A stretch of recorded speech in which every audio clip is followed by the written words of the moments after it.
আসসালামু আলাইকুম বন্ধুরা, আপনারা দেখতে পাচ্ছেন যে এখানে স্বাস্থ্য সহকারী পদে প্রায় ১৪৪টি লোক এখানে নেওয়া হবে। তো আপনারা এখানে দেখেন ৫টি ক্যাটাগরিতে মোট ১৬০ জন এখানে লোক নেওয়া হবে, ১৬০ জন। তো আপনারা এখানে সর্বোচ্চ ৩০ বছর হইলে আবেদন করতে পারবেন এবং সর্বনিম্ন ১৮ বছর হইলে আবেদন করা যাবে। তো আপনারা এখানে এসএসসি পাস হইলে আবেদন করতে পারবেন।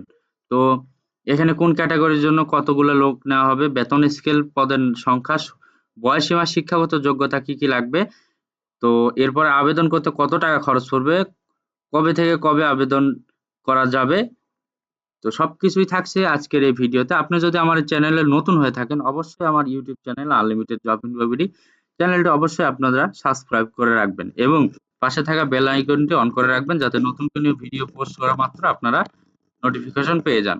তো বন্ধুরা, চলুন ভিডিওটি শুরু করা যাক। তো এখানে দেখতে পাচ্ছেন স্বাস্থ্য পরিবার কল্যাণ মন্ত্রণালয় এখান থেকে রংপুর সিভিল সার্জন কার্যালয়ে নতুন একটি নিয়োগ বিজ্ঞপ্তি প্রকাশ করেছে। তো আপনারা এখানে ১ নাম্বার যে ক্যাটাগরিতে আবেদন করতে পারবেন, এটা হচ্ছে পরিসংখ্যানবিদ। এখানে বেতন স্কেল ধরা হয়েছে ১০,২০০ থেকে ২৪,৬৮০। এখানে পদ সংখ্যা ধরা হয়েছে ৫ টি।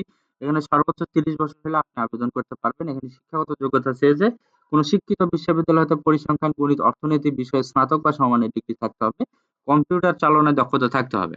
এরপর ২ নাম্বার দেখেন কোল্ড চেইন টেকনিশিয়ান। এখানে বেতন স্কেল ধরা হয়েছে ৯,৭০০ থেকে ২৩,৪৯০। এখানে পদ সংখ্যা ধরা আছে ১টি। অনূর্ধ্ব ৩০ বছর হইলে এখানে আবেদন করতে পারবেন।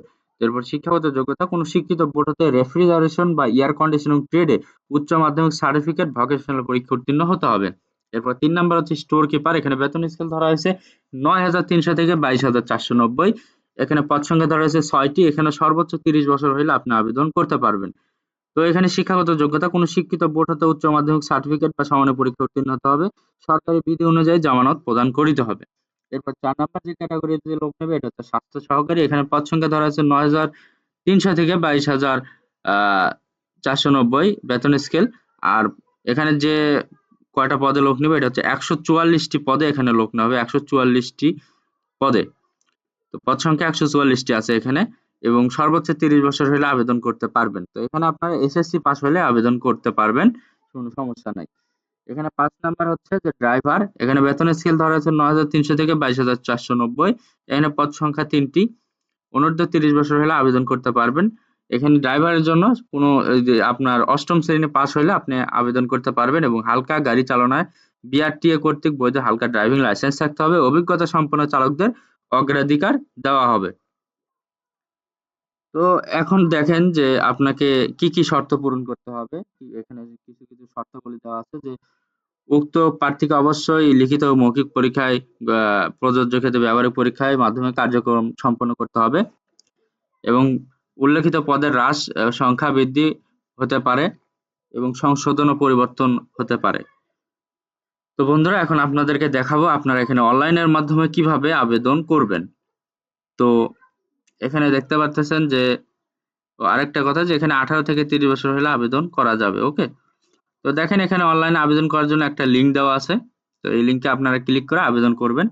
তো আবেদনের শুরুর তারিখ এবং ফি জমা দানের শুরুর তারিখ হচ্ছে ২৮/৩/২০২৪ সকাল ১০ ঘটিকা এবং অনলাইনে আবেদনের শেষ তারিখ হচ্ছে ২২/৪/২০২৪ বিকাল ৫ ঘটিকা।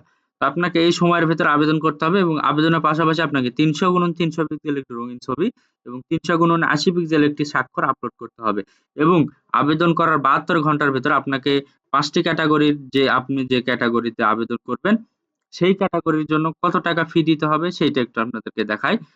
তো আপনারা এখানে দেখতে পারতেছেন যে ১৪ থেকে ১৬ তম গ্রেডের পরীক্ষার ফি বাবদ ৳২২৩ দিতে হবে এবং হ্যাঁ, এখানে সবগুলো হচ্ছে ১৪ থেকে ১৬ তম গ্রেডের। তো এইজন্য এখানে আপনার সবগুলো ক্যাটাগরির জন্য ৳২২৩ আপনাকে ফি দিতে হবে।